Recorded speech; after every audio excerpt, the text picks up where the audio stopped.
साथियों, आज के युग की मांग है कि हमें अपने अंतःकरण को विस्तार देना होगा। हमारी चेतना का विस्तार देव से देश तक, राम से राष्ट्र तक होना चाहिए। हनुमान जी की भक्ति, हनुमान जी की सेवा, हनुमान जी का समर्पण, ये ऐसे गुण हैं जिन्हें हमें बाहर नहीं खोजना पड़ता। प्रत्येक भारतीय में भक्ति, सेवा और समर्पण के भाव समर्थ, सक्षम, भव्य, दिव्य भारत का आधार बनेंगे।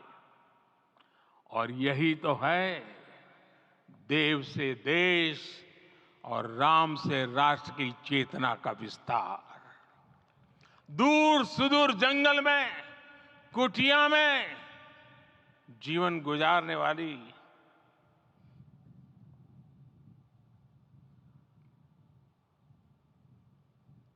मेरी आदिवासी मां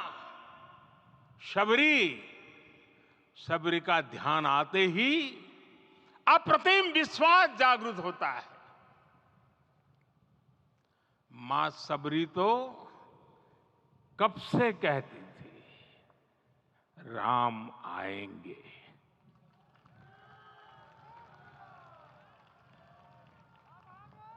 प्रत्येक भारतीय में जन्मा यही विश्वास समर्थ, सक्षम, भव्य भारत का आधार बनेगा। और यही तो है देव से देश और राम से राष्ट्र की चेतना का विस्तार। हम सब जानते हैं कि निषाद राज की मित्रता सभी बंधनों से परे है। निषाद राज का राम के प्रति सम्मोहन, प्रभु राम का निषाद राज के लिए अपनापन कितना मौलिक है। सब अपने हैं, सभी समान है। प्रत्येक भारतीय में अपनत्व की, बंधुत्व की ये भावना समर्थ, सक्षम, भव्य, दिव्य भारत का आधार बनेगी।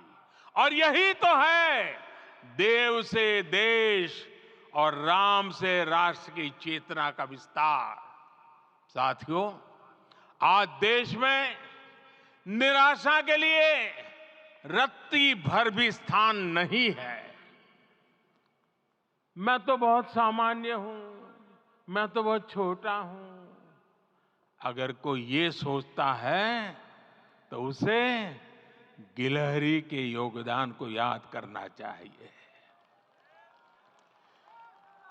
गिलहरी का स्मरण ही हमें हमारी इस हिचक को दूर करेगा, हमें सिखाएगा कि छोटे बड़े हर प्रयास की अपनी ताकत होती है, अपना योगदान होता है।